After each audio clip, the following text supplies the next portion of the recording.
राधे राधे, हरे कृष्ण। आप सभी का दिन शुभ हो। आज दिनांक है 14 जनवरी, दिन है बुधवार और आज है माघ मास के कृष्ण पक्ष की षटतिला एकादशी और मकर संक्रांति। आप सभी को एकादशी और मकर संक्रांति के पर्व की भी बहुत बहुत शुभकामनाएं। आज ब्रह्म मुहूर्त सुबह 5:38 से 6:25 तक रहेगा।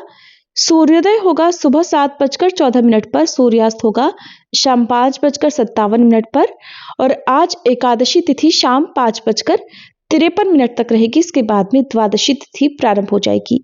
आइए सबसे पहले सुनते हैं सीता नितनेम की कहानी। अगर आप चाहें तो हमारे चैनल पर एकादशी और मकर संक्रांति के दिन सुनी जाने वाली कथाएं भी सुन सकते हैं। इस कहानी को सीता माता कहती थी और प्रभु श्री राम सुना करते थे।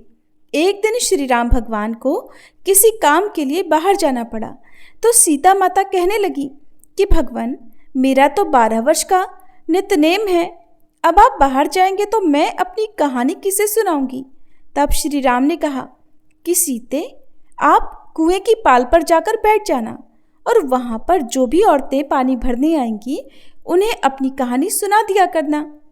सीता माता कुएं की पाल पर जाकर बैठ गई।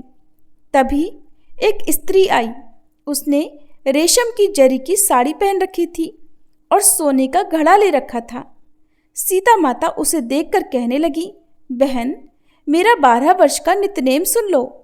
पर वह स्त्री बोली कि मैं तुम्हारा नितनेम सुनूंगी तो मुझे तो घर जाने में देर हो जाएगी और मेरी सास मुझसे झगड़ा करेगी।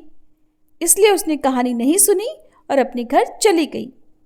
लेकिन उसके घर जाते ही उसकी रेशम जरी की साड़ी फट गई। सोने का घड़ा मिट्टी के घड़े में बदल गया। सासू ने देखा तो पूछा, अरे बहू, ये किसका दोष अपने सिर लेकर आ गई है। बहू बोली, माँ जी, कुएं पर एक औरत बैठी थी। उसने अपनी कहानी सुनने के लिए कहा, लेकिन मैंने नहीं सुनी। शायद उसी का ये फल मुझे मिला है। बहू की बात सुनकर अगले दिन वही साड़ी और वही घड़ा लेकर सास कुएं की पाल पर गई।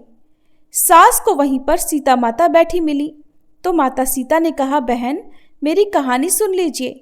सासू बोली, एक बार छोड़, मैं तो 4 बार कहानी सुन लूंगी।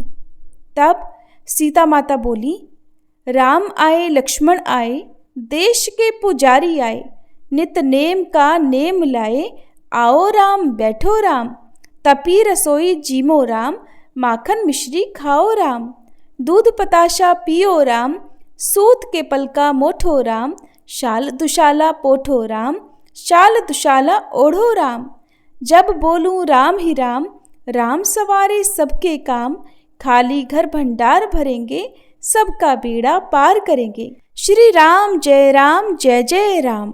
सासू बोली, बहन, कहानी तो बहुत अच्छी लगी। फिर कहानी सुनकर सासू घर चली गई और उसकी साड़ी फिर से रेशम जरी की बन गई। मिट्टी का घड़ा भी फिर वापस से सोने के घड़े में बदल गया। बहू ने देखा तो कहने लगी, सासू माँ, आपने ये सब कैसे किया। सासू बोली, बहू, तू दोष लगा कर आई थी और मैं अब दोष उतार कर आ रही हूँ। बहू ने पूछा कि माँ जी, वह कुएं वाली स्त्री कौन है। सासू ने बताया कि वह तो सीता माता थी। वो पुराने से नया कर देती हैं, खाली घर में भंडार भर देती हैं। वह लक्ष्मी जी का वास घर में कर देती हैं और मनुष्य की जो भी इच्छा हो उसे पूर्ण कर देती हैं। बहू बोली, माँ जी, फिर तो ऐसी कहानी मुझे भी सुना दो। सास बोली कि ठीक है, तुम भी सुनो। फिर सास ने कहानी शुरू की।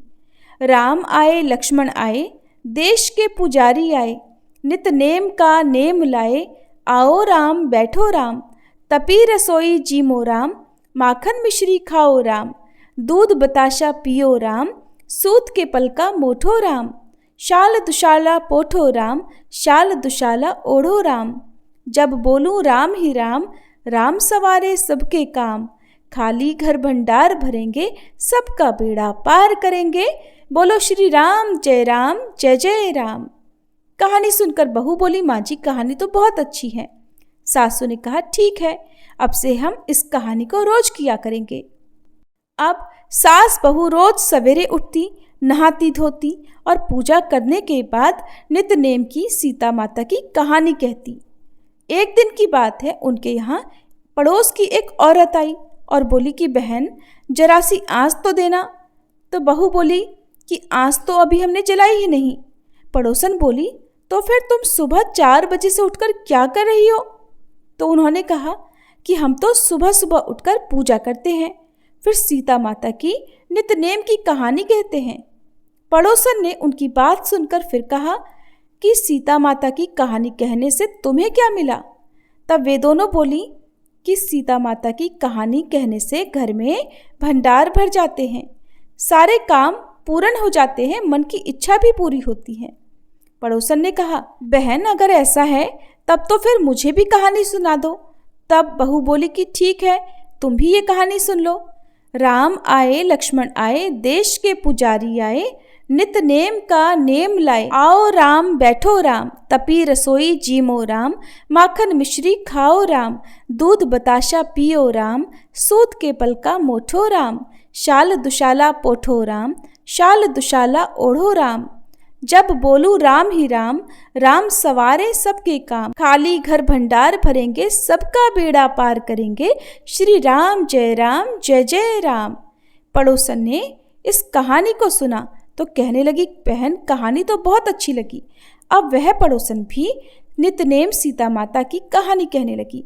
कहानी कहने से सीता माता ने पड़ोसन के भी धन के भंडार भर दिए। देखते ही देखते अब तो पूरे मोहल्ले में नित्यनेम की कथा चल पड़ी और हर किसी की मनोकामना पूर्ण होने लगी। हे सीता माता, जैसे आपने उन सभी के भंडार भरे वैसे ही हमारे भी भरना। कहानी कहने वाले, सुनने वाले और हुंकार भरने वाले सबके भरना। सभी प्रेम से बोलिए सीता मैया की जय। माघ मास महात्म्य 11वां अध्याय। यमदूत ने कहा कि हे वैश्य, मनुष्य को सदैव शालिग्राम जी की शिला में तथा वज्र या कीट अर्थात गोमती चक्र में भगवान वासुदेव का पूजन करना चाहिए, क्योंकि सब पापों का नाश करने वाले, सब पुण्यों को देने वाले तथा मुक्ति प्रदान करने वाले भगवान विष्णु का इसमें निवास होता है। जो मनुष्य शालिग्राम जी की शिला या हरिचक्र में पूजन करता है वह अनेक मंत्रों का फल प्राप्त कर लेता है। जो फल देवताओं को निर्गुण ब्रह्म की उपासना में मिलता है, वही फल मनुष्य को भगवान शालिग्राम जी का पूजन करने से यमलोक को नहीं देखने देता। भगवान को लक्ष्मी जी के पास अथवा वैकुंठ में इतना आनंद नहीं आता जितना शालिग्राम जी की शिला या चक्र में निवास करने में आता है। स्वर्ण कमल युक्त करोड़ों शिवलिंग के पूजन से इतना फल नहीं मिलता जितना एक दिन शालिग्राम जी के पूजन से मिलता है। भक्ति पूर्वक शालिग्राम जी का पूजन करने से श्री विष्णु लोक में वास करके मनुष्य चक्रवर्ती होता है। काम, क्रोध, लोभ, मोह, अहंकार से युक्त होकर भी मनुष्य शालिग्राम जी का पूजन करने से वैकुंठ में प्रवेश करता है। जो सदैव शालिग्राम जी का पूजन करते हैं वह प्रलय काल तक स्वर्ग में वास करते हैं। जो दीक्षा, नियम और मंत्रों से चक्र में बलि देता है वह निश्चय करके विष्णु लोक को प्राप्त होता है। जो शालिग्राम जी के जल से अपने शरीर का अभिषेक करता है वह मानो संपूर्ण तीर्थों में स्नान करता है। गंगा, रेवा, गोदावरी सबका जल शालिग्राम जी में वास करता है। जो मनुष्य शालिग्राम जी की शिला के सम्मुख अपने पिता का श्राद्ध करता है उसके पितर कई कल्प तक स्वर्ग में वास करते हैं। जो लोग नित्य शालिग्राम जी की शिला का जल पीते हैं उनके हजारों बार पंचगव्य पीने से भला क्या लाभ? यदि शालिग्राम जी की शिला का जल पिया जाए तो सहस्त्रों तीर्थ करने से क्या लाभ? जहां पर शालिग्राम जी हैं वह स्थान तो स्वयं तीर्थ के समान ही है और वहां पर किए गए संपूर्ण दान, होम करोड़ों गुना फल को प्राप्त होता है। जो एक बूंद भी शालिग्राम जी का जल पीता है वह माता के स्तनों का दुग्धपान नहीं करता, अर्थात गर्भाशय में बार बार नहीं आता। शालिग्राम शिला में जो कीड़े मकोड़े एक कोस के अंतर पर मरते हैं वह भी वैकुंठ को प्राप्त होते हैं। जो फल वन में तप करने से प्राप्त होता है वही फल भगवान को सदैव स्मरण करने से प्राप्त होता है। मोहवश अनेक प्रकार के घोर पाप करने वाला मनुष्य भी भगवान को प्रणाम करने से नरक में नहीं जाता। संसार में जितने तीर्थ और पुण्य स्थान हैं, भगवान के केवल नाम मात्र के कारण से ही सहज ही प्राप्त हो जाते हैं। प्रिय श्रोताओं, माघ मास महात्म्य के आज के अध्याय में बस इतना ही। अब सुनिए आज की भागवत कथा। सूत जी कहते हैं, हे शौनक जी, वहां पहुंचकर राजा परीक्षित ने देखा कि एक राजवेशधारी शूद्र हाथ में डंडा लिए हुए है और गाय बैल के एक जोड़े को इस तरह पीटता जा रहा है जैसे उनका कोई स्वामी ही ना हो। वह कमल तंतु के समान श्वेत रंग का बैल एक पैर से खड़ा कांप रहा था और शूद्र की ताड़ना से पीड़ित और भयभीत होकर मूत्र त्याग कर रहा था। धर्मोपयोगी दूध, घी आदि हविष्य पदार्थों को देने वाली वह गाय भी बार बार शूद्र के पैरों की ठोकरें खाकर अत्यंत दीन और दुखी हो रही थी। एक तो वह स्वयं ही दुबली पतली थी, दूसरे उसका बछड़ा भी उसके पास नहीं था। उस गाय को भूख लगी हुई थी और उसकी आंखों से आंसू बहते जा रहे थे। स्वर्ण जटित रथ पर चढ़े हुए राजा परीक्षित ने अपना धनुष चढ़ाकर मेघ के समान गंभीर वाणी से उसको ललकारा, अरे तू कौन है जो बलवान होकर भी मेरे राज्य के इन दुर्बल प्राणियों को बलपूर्वक मार रहा है? तूने नट की भांति वेश तो राजा का सा बना रखा है, परंतु कर्म से तू शूद्र जान पड़ता है। हमारे दादा अर्जुन के साथ भगवान श्री कृष्ण के परम धाम पधार जाने पर इस प्रकार निर्जन स्थान में निरपराधों पर प्रहार करने वाला तू अपराधी है, अतः तू वध के योग्य है। तब उन्होंने धर्म से पूछा, कमल नाल के समान आपका श्वेत वर्ण है, 3 पैर न होने पर भी आप केवल एक ही पैर से चलते फिरते हैं। ये देखकर मुझे बड़ा कष्ट हो रहा है। बतलाइए, आप क्या बैल के रूप में कोई देवता हैं? अभी ये भूमंडल कुरुवंशी नरपतियों के बाहुबल से सुरक्षित है। इसमें आपके सिवा और किसी भी प्राणी की आंखों से शोक के आंसू बहते हुए मैंने कभी नहीं देखे। हे धेनुपुत्र, अब आप शोक ना करें, इस शूद्र से निर्भय हो जाएं। हे गौमाता, मैं दुष्टों को दंड देने वाला हूँ, अब आप मत रोइए, आपका कल्याण हो। हे देवी, जिस राजा के राज्य में दुष्टों के उपद्रव से सारी प्रजा त्रस्त रहती है, उस मतवाले राजा की कीर्ति, आयु, ऐश्वर्य और परलोक नष्ट हो जाते हैं। और राजाओं का परम धर्म यही है कि वे दुखियों का दुख दूर करें, अपनी प्रजा का दुख दूर करें। ये महादुष्ट और प्राणियों को पीड़ित करने वाला है, अतः मैं इसे अभी मार डालूंगा। सुरभि नंदन, आप तो 4 पैर वाले जीव हैं, आपके 3 पैर किसने काट डाले? श्री कृष्ण के अनुयायी राजाओं के राज्य में कभी कोई भी आपकी तरह दुखी ना हो। हे वृषभ, आपका कल्याण हो। बताइए, आप जैसे निरपराध साधुओं का अंग भंग करके किस दुष्ट ने पांडवों की कीर्ति में कलंक लगाया है? जो किसी भी निरपराध प्राणी को सताता है, उससे चाहे वो कहीं पर भी रहे, मेरा भय अवश्य होगा। दुष्टों का दमन करने से साधुओं का कल्याण ही होता है, और जो उद्दंड व्यक्ति निरपराध प्राणियों को दुख देता है, वो चाहे साक्षात देवता ही क्यों ना हो, मैं उसकी बाजूबंद से विभूषित भुजाओं को काट डालूंगा। बिना आपत्ति काल के मर्यादा का उल्लंघन करने वालों को शास्त्रानुसार दंड देते हुए अपने धर्म में स्थित लोगों का पालन करना राजाओं का परम कर्तव्य और धर्म है। तब धर्म ने कहा, हे राजन, आप महाराज पांडु के वंशज हैं। आपका इस प्रकार दुखियों को आश्वासन देना आपके ही योग्य है, क्योंकि आपके पूर्वजों के श्रेष्ठ गुणों ने भगवान श्री कृष्ण को उनका सारथी और दूत आदि बना दिया था। हे नरेंद्र, शास्त्रों के विभिन्न वचनों से मोहित होने के कारण हम उन पुरुष को नहीं जानते जिससे क्लेशों के कारण उत्पन्न होते हैं। जो लोग किसी भी प्रकार के द्वैत को स्वीकार नहीं करते, वे अपने आप को ही अपने दुख का कारण बतलाते हैं। कोई प्रारब्ध को कारण बतलाते हैं तो कोई कर्म को, कुछ लोग स्वभाव को, तो कुछ लोग ईश्वर को दुख का कारण मानते हैं। कोई कोई तो ऐसा भी निश्चय करता है कि दुख का कारण न तो तर्क के द्वारा जाना जा सकता है और न वाणी के द्वारा बताया जा सकता है। हे राजर्षि, अब इनमें से कौन सा मत ठीक है, ये आप अपनी बुद्धि से ही विचार लीजिए। तब सूत जी कहते हैं, ऋषि श्रेष्ठ शौनक जी, धर्म का यह प्रवचन सुनकर सम्राट परीक्षित बड़े प्रसन्न हुए। उनका दुख, उनका खेद मिट गया उन्होंने बड़े शांत मन से उनसे कहा, धर्म का तत्व जानने वाले वृषभदेव, आप धर्म का उपदेश कर रहे हैं। अवश्य ही आप वृषभ के रूप में स्वयं धर्म ही हैं। आपने अपने को दुख देने वाले का नाम इसलिए नहीं बताया है क्योंकि धर्म करने वाले को नरक आदि प्राप्त होते हैं और वे ही चुगली करने वाले को भी मिलते हैं। अथवा यही सिद्धांत निश्चित है कि प्राणियों के मन और वाणी से परमेश्वर की माया के स्वरूप का निरूपण नहीं किया जा सकता। हे धर्मदेव, सतयुग में आपके 4 चरण थे, तप, पवित्रता, दया और सत्य। इस समय अधर्म के अंश गर्व, आसक्ति और मद से 3 चरण नष्ट हो चुके हैं। अब आपका 4था चरण केवल सत्य ही बचा हुआ है और उसी के बल पर आप जी रहे हैं। असत्य से पुष्ट हुआ यह अधर्म रूप कलयुग उसे भी ग्रास कर लेना चाहता है। ये गौ माता साक्षात पृथ्वी है।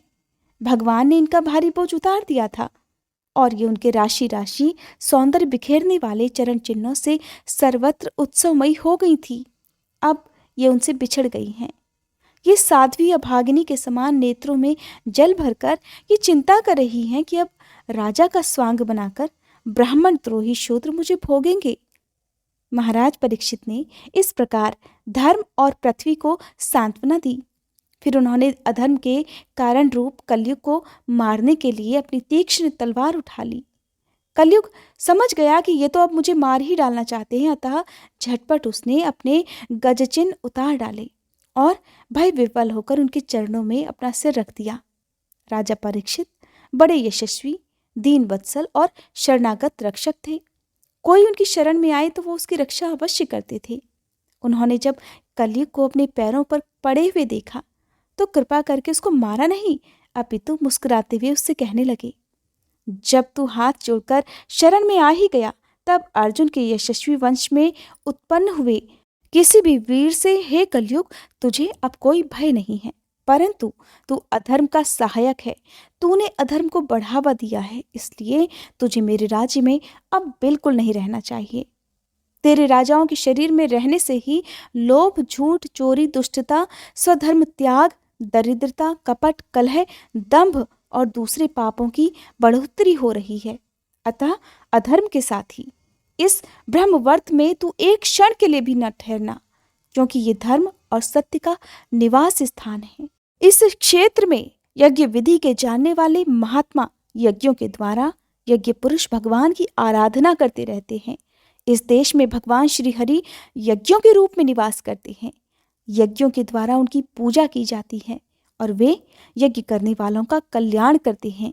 वे सर्वात्मा भगवान वायु की भांति समस्त चराचर जीवों के भीतर और बाहर एक रस स्थित रहते हुए उनकी कामनाओं को पूर्ण करते रहते हैं।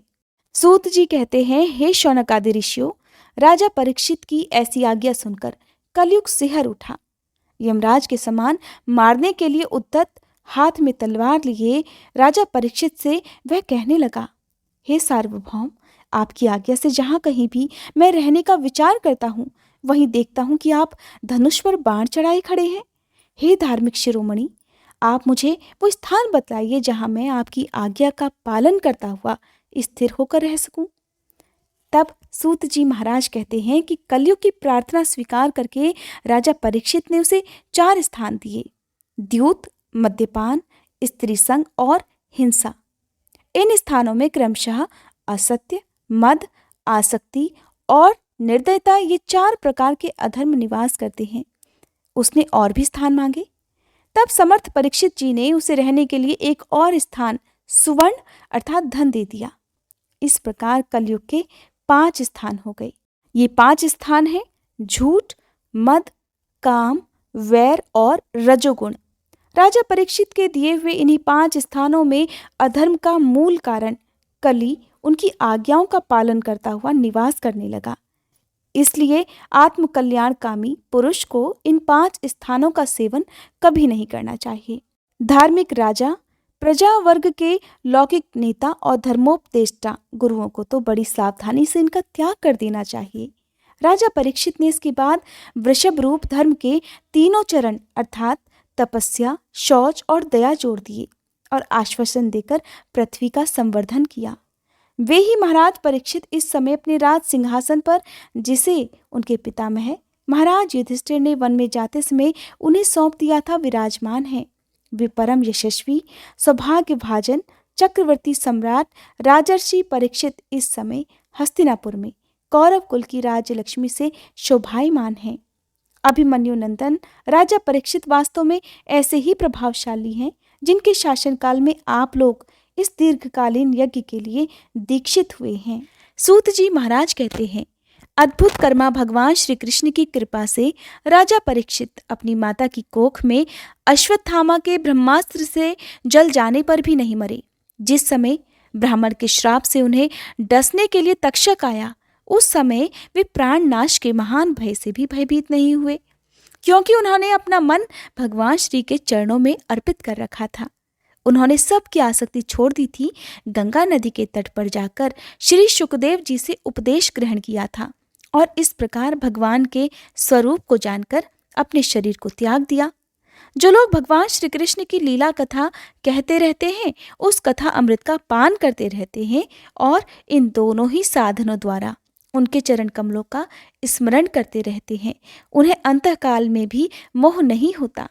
जब तक पृथ्वी पर अभिमन्यु नंदन महाराज परीक्षित सम्राट रहे, तब तक चारों ओर व्याप्त हो जाने पर भी कलयुग का कुछ भी प्रभाव नहीं था।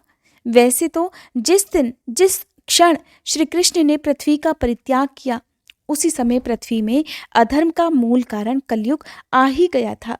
भ्रमर के समान सारग्रही सम्राट परीक्षित कलयुग से कोई द्वेष नहीं रखते थे, क्योंकि इसमें ये एक बहुत बड़ा गुण है कि पुण्य कर्म तो संकल्प मात्र से ही फलीभूत हो जाते हैं, परंतु पाप कर्म का फल शरीर से करने पर ही मिलता है, संकल्प मात्र से नहीं। और ये भेड़िए के समान बालकों के प्रति शूरवीर और धीरवीर पुरुषों के लिए बड़ा भीरू है। यह प्रमादी मनुष्यों को अपने वश में करने के लिए ही सदा सावधान रहता है। हे शौनकादि ऋषियों, आप लोगों को मैंने भगवान की कथा से युक्त राजा परीक्षित का पवित्र चरित्र सुनाया। आप लोगों ने यही पूछा था। भगवान श्री कृष्ण कीर्तन करने योग्य बहुत सी लीलाएं करते हैं, इसलिए उनके गुण और लीलाओं से संबंध रखने वाली जितनी भी कथाएं हैं, कल्याणकामी पुरुषों को उन सब का सेवन करना चाहिए।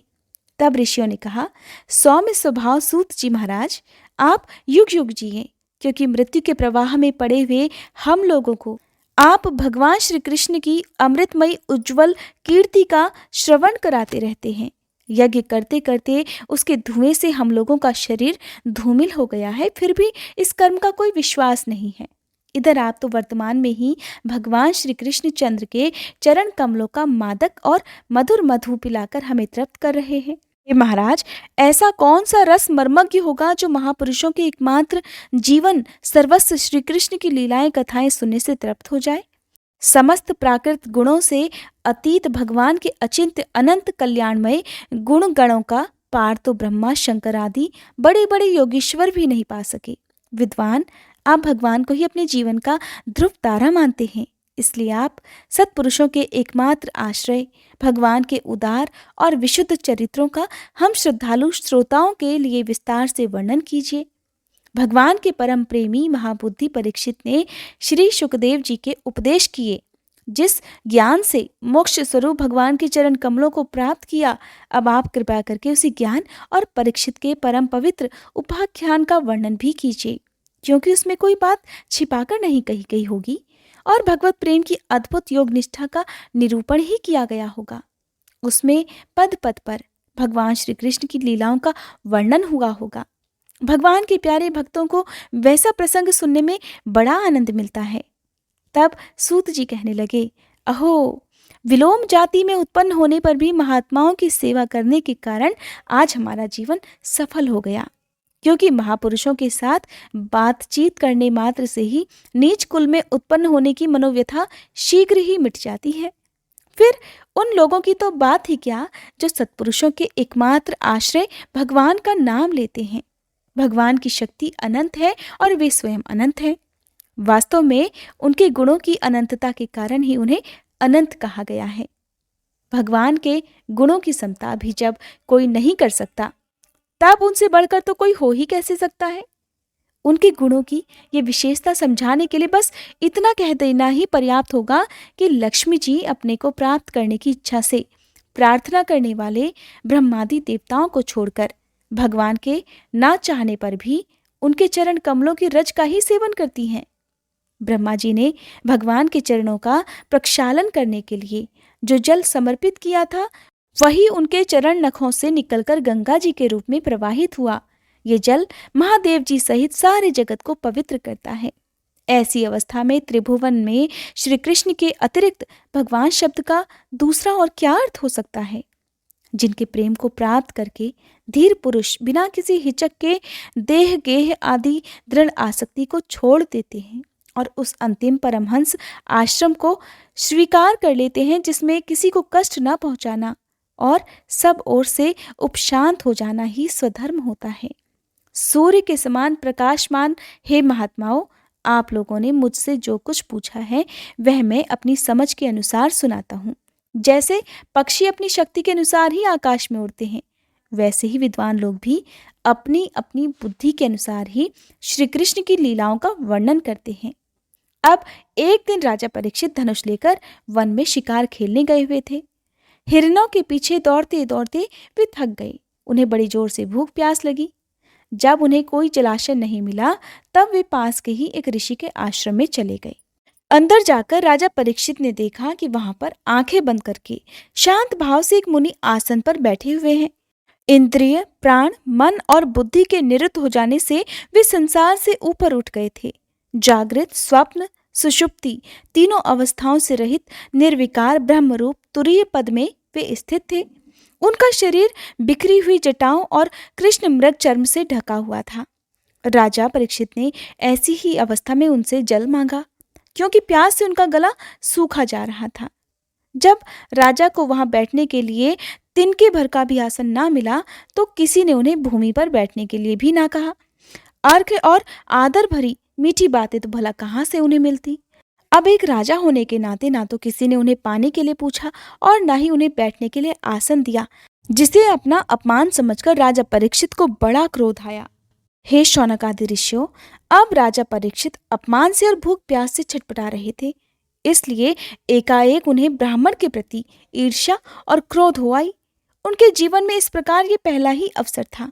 वहां से लौटते समय उन्होंने क्रोधवश धनुष की नोक से एक मरा हुआ सांप उठाकर ऋषि के गले में डाल दिया और अपनी राजधानी में वापस चले आए। अब राजा महल में उन समाधि में लीन ऋषि के बारे में सोचने लगे। उनके मन में ये बात आई कि उन्होंने अपने जो नेत्र बंद कर रखे हैं, तो क्या वास्तव में इन्होंने अपनी सारी इंद्रियों को अपने वशीभूत कर लिया है, अथवा इन राजाओं से हमारा क्या प्रयोजन है, ऐसा सोचकर उन्होंने झूठ मूठी समाधि का ढोंग रचा हुआ हो। दरअसल समाधि में लीन वे ऋषि थे ऋषि शमीक, और उनका पुत्र बड़ा ही तेजस्वी था। वो दूसरे ऋषि कुमारों के साथ उस समय पास ही खेल रहा था। जब उस बालक ने सुना कि राजा ने मेरे पिता के साथ दुर्व्यवहार किया है, तो वह इस प्रकार कहने लगा, ये नरपति कहलाने वाले लोग उच्छिष्ट भोजी कौओं के समान संड मुसंड होकर कितना अन्याय करने लगे हैं। ब्राह्मणों के दास होकर भी ये दरवाजे पर पहरा देने वाले कुत्ते के समान अपने स्वामी का ही तिरस्कार करते हैं। ब्राह्मणों ने क्षत्रियों को अपना द्वारपाल बनाया है, उन्हें द्वार पर रहकर रक्षा करनी चाहिए। घर में घुसकर स्वामी के बर्तनों में खाने का उसे अधिकार नहीं है। इसलिए उन्मार्ग गम्यों के शासक भगवान श्री कृष्ण के परम धाम पधार जाने पर इन मर्यादा तोड़ने वालों को आज मैं दंड देता हूँ। अब सभी मेरा तपोबल देखिए। अपने साथी बालकों से इस प्रकार कहकर क्रोध से लाल लाल आंखों वाले उस ऋषि कुमार ने कौशिकी नदी के जल से आचमन करके अपने वाणी रूप वज्र का प्रयोग किया। उस कुलंक परीक्षित ने मेरे पिता का अपमान करके मर्यादा का उल्लंघन किया है, इसलिए मेरी प्रेरणा से आज के ठीक 7 दिन बाद उसे तक्षक सर्प डस लेगा। और इसके बाद वो बालक अपने आश्रम पर आया और अपने पिता के गले में मरा हुआ सांप देकर उसे बड़ा दुख हुआ और वो बालक जोर जोर से दहाड़े मारकर रोने लगा। हे विप्रवर शौनक जी, शमीक मुनि ने अपने पुत्र का रोना चिल्लाना सुनकर धीरे धीरे अपनी आंखें खोली और देखा कि उनके गले में एक मरा हुआ सांप पड़ा है। उसे फेंककर उन्होंने अपने पुत्र से बड़े प्रेम से पूछा, बेटा तुम क्यों रो रहे हो? किसने तुम्हारा अपकार किया है? उनके इस प्रकार पूछने पर बालक ने सारा हाल कह दिया। ब्रह्म ऋषि शमीक ने राजा के श्राप की बात सुनकर अपने पुत्र का अभिनंदन नहीं किया। उनकी दृष्टि में परीक्षित शाप के योग्य नहीं था। उन्होंने कहा, अरे मूर्ख बालक, तूने तो ये बड़ा पाप कर दिया। मुझे बड़ा दुख है कि उनकी थोड़ी सी गलती के लिए तूने उन्हें इतना बड़ा दंड दे दिया। तेरी बुद्धि अभी कमजोर है। तुझे भगवत स्वरूप राजा को साधारण मनुष्यों के समान नहीं समझना चाहिए था, क्योंकि राजा के 2 स्तर तेज से सुरक्षित और निर्भय रहकर ही प्रजा अपना कल्याण संपादन करती है। जिस समय राजा का रूप धारण करके भगवान पृथ्वी पर दिखाई नहीं देंगे, उस समय चोर बढ़ जाएंगे और आरक्षित भेड़ों के समान एक क्षण में ही लोगों का नाश हो जाएगा। राजा के नष्ट हो जाने पर धन आदि चुराने वाले चोर जो भी पाप करेंगे, उसके साथ हमारा कोई संबंध न होने पर भी वो हम पर भी लागू होगा, क्योंकि राजा के ना रहने पर लुटेरे बढ़ जाते हैं और आपस में मारपीट गाली गलौज करते हैं। साथ ही पशु, स्त्री और धन संपत्ति भी लूट लेते हैं। और पुत्र राजा परीक्षित तो बड़े ही यशस्वी और धर्म धुरंधर हैं। उन्होंने बहुत से अश्वमेध यज्ञ किए हैं और वे भगवान के परम प्यारे भक्त हैं। वे ही राजर्षि भूख प्यास से व्याकुल होकर हमारे आश्रम पर आए थे। वे श्राप के योग्य कदापि नहीं है पुत्र। इस नासमझ बालक ने हमारे निष्पाप सेवक राजा का अपराध किया है। सर्वात्मा भगवान कृपा करके इस बालक को क्षमा करे। भगवान के भक्तों में भी बदला लेने की शक्ति होती है, परंतु वे दूसरों के द्वारा किए गए अपमान, धोखेबाजी, आक्षेप, गाली गलौज और मारपीट का कोई बदला नहीं लेते। महामुनि शमीक को अपने पुत्र के अपराध पर बड़ा भारी पश्चाताप हुआ। राजा परीक्षित ने जो उनका अपमान किया था, उस पर तो उन्होंने बिल्कुल ध्यान ही नहीं दिया।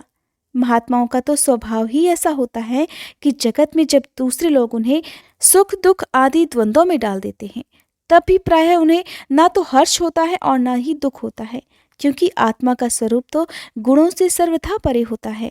और ये तो साधुओं का स्वभाव ही होता है कि वे हर परिस्थिति में एक समान ही बने रहते हैं।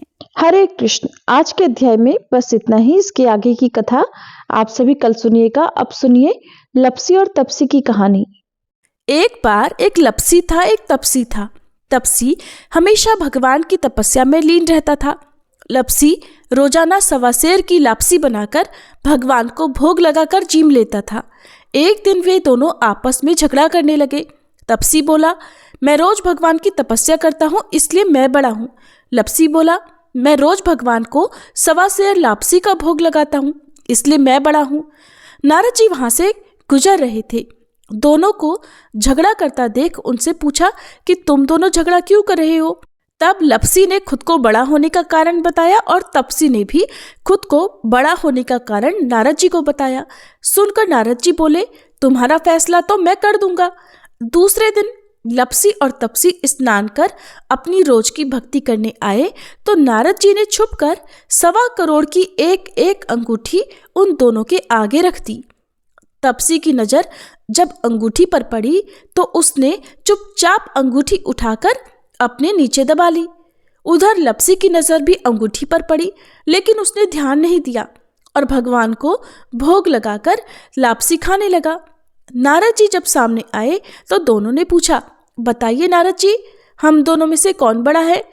तब नारद जी ने तपसी से खड़ा होने को कहा। वह खड़ा हुआ तो उसके नीचे दबी हुई अंगूठी दिखाई पड़ी। नारद जी ने तपसी से कहा, तपस्या करने के बाद भी तुम्हारी चोरी करने की आदत नहीं गई, इसलिए लपसी बड़ा है और तुम्हें तुम्हारी तपस्या का भी कोई फल नहीं मिलेगा। तब तपसी शर्मिंदा होकर क्षमा मांगने लगा। उसने नारद जी से पूछा, नारद जी, मेरी तपस्या का फल फिर मुझे कैसे मिलेगा। तब देवर्षि नारद जी ने बताया, अगर कोई गाय और कुत्ते की रोटी नहीं बनाएगा तो फल तुझे मिलेगा। अगर कोई ब्राह्मण को जिमाकर दक्षिणा नहीं देगा तो फल तुझे मिलेगा। अगर कोई साड़ी के साथ ब्लाउज नहीं देगा तो फल तुझे मिलेगा। अगर कोई दिए से दिया जलाएगा तो फल तुझे मिलेगा। अगर कोई सारी कहानी सुने लेकिन तुम्हारी कहानी ना सुने तो फल तुझे मिलेगा। उसी दिन से हर व्रत कथा और कहानी के साथ लपसी तपसी की कहानी भी सुनी और कही जाती है। अब सुनिए श्री तुलसी चालीसा पाठ और भागवत जी की आरती। जय जय तुलसी भगवती सत्यवती सुखदानी। नमो नमो हरि प्रेसी श्री वृंदा गुण खानी। श्री हरि शीश विरजनी देहु अमर वर अम्ब। जनहित हे वृंदावनी अब न करहु विलंब। धन्य धन्य श्री तुलसी माता महिमा अगम सदा श्रुति गाता। हरि के प्राणहु से तुम प्यारी हरहि हेतु कीन्हो तप भारी। जब प्रसन्न है दर्शन दीन्हो तब कर जोरि विनय उस कीन्हो। हे भगवंत कंत मम होहु दीन जानि जानि छाड़हु छोहु। सुनि लक्ष्मी तुलसी की बानी दीन हो श्राप कध पर आनी। उस अयोग्य वर मांगन हारी हो बिटप तुम जड़ तनुधारी। सुनि तुलसी ही श्रव्योत ही ठामा करहु वास तुहु नीचन धामा। दियो वचन हरि तब तत्काला सुनहु सुमुखी जानि होहु बिहाला। समय पाई ब्योहरो पाति तोरा पूजहि आस वचन सत मोरा। तब गोकुल मह गोप सुदामा तासु भई तुलसी तू बामा। कृष्ण रास लीला के माही राधे शक्यो प्रेम लखि नाही। दियो श्राप तुलसी तत्काला नर लोक ही तुम जन्महु बाला। यो गोप वह दानव राजा शंख चूर्ण नामक शिर ताजा। तुलसी भई दासु की नारी परम सती गुण रूप अगारी। अस द्वै कल्प बीत जब गयहु कल्प तृतीय जन्म तब भयहु। वृंदा नाम भयो तुलसी को असुर जलंधर नाम पति को। कर अति द्वंद अतुल बल धामा कीन्हा शंकर से संग्रामा। जब निज सैन्य सहित शिव हारे मरहि न तब हर हर ही पुकारे। पतिव्रता वृंदाती नारी को न सके पति ही संहारी। तब जलंधर ही भेष बनाई वृंदा ढिग हरि पहुँचो जाई। शिव हित लहि करि कपट प्रसंगा कियो सतीत्व धर्म तो ही भंगा। भयो जलंधर कर संहारा सुनी उर शोक उपारा। तिह क्षण दियो कपट हरि टारी लखि वृंदा दुख गिरा उचारी। जलंधर जस हत्यो भीता सोई रावण तस हरहि सीता। अस प्रस्तर सम हृदय तुम्हारा धर्म खंडी मम पति संहारा। यही कारण लहि श्राप हमारा होवे तनु पाषाण तुम्हारा। सुनि हरि तुरत ही वचन उचारे दियो श्राप बिना विचारे। लख्यो ना निज कर दूत पति को छलन चाहियो जब पार्वती को। जड़ मति तुह अस हो जड़ रूपा जग में तुलसी बिटप अनूपा। धग्व रूप हम शाली ग्रामा नदी गंडकी बीच ललामा। जो तुलसी दल हम ही चढ़ई है सब सुख भोग परम पद पई है। बिनु तुलसी हरि जलत शरीरा अतिशय उठत शीश उर पीरा। जो तुलसी दल हरि शिर धारत सो सहस्त्र घट अमृत डारत। तुलसी हरि मन रंजनिहारी रोग दोष दुख भंजनिहारी। प्रेम सहित हरि भजन निरंतर तुलसी राधा में नाही अंतर। व्यंजन हो 56 प्रकारा बिन तुलसी दल ना हरहि प्यारा। सकल तीर्थ तुलसी तर छाही लहत मुक्ति जन संशय नाही। कवि सुंदर एक हर गुण गावत, तुलसहि निकट सहस गुण पावत। बसत निकट दुर्वासा धामा, जो प्रयास ते पूर्व ललामा। पाठ करहि जो नित नर नारी, होहि सुख भाषहि त्रिपुरारी। तुलसी चालीसा पढ़ी तुलसी तरु गृहधारी, दीप दान करी पुत्र फल पावहि बंध्यहु नारी। सकल दुख दरिद्र हरिहार हुए परम प्रसन्न, आशय धन जन लड़ही कर बसहि पूर्णा अत्र। लाही अभिमत फल जगत महिलाहि पूर्ण सब काम, जेहि दल अर्पहि तुलसी तह सहस बसहि हरि राम। तुलसी महिमा नाम लख, तुलसी सूत सुख राम। मानस 40 रच्यो जग मह तुलसीदास। प्रेम से बोलिए तुलसी महारानी की जय। श्री भागवत भगवान की है आरती, पापियों को पाप से है तारती। श्री भागवत भगवान की है आरती, पापियों को पाप से है तारती। ये अमर ग्रंथ ये मुक्ति पंथ, ये पंचम वेद निराला, नव ज्योति जलाने वाला। हरि नाम यही हरि धाम यही, हरि नाम यही हरि धाम यही। यही जग मंगल की आरती, पापियों को पाप से है तारती। श्री भागवत भगवान की है आरती, पापियों को पाप से है तारती। ये शांति गीत पावन पुनीत, पापों को मिटाने वाला, हरि दर्श दिखाने वाला। ये सुख करनी ये दुख हरनी, ये सुख करनी ये दुख हरनी। श्री मधुसूदन की आरती, पापियों को पाप से है तारती। श्री भागवत भगवान की है आरती, पापियों को पाप से है तारती। ये मधुर बोल जग फंद खोल, सन्मार्ग दिखाने वाला, बिगड़ी को बनाने वाला।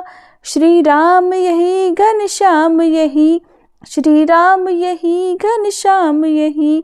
यही प्रभु की महिमा की आरती, पापियों को पाप से है तारती। श्री भागवत भगवान की है आरती, पापियों को पाप से है तारती। श्री भागवत भगवान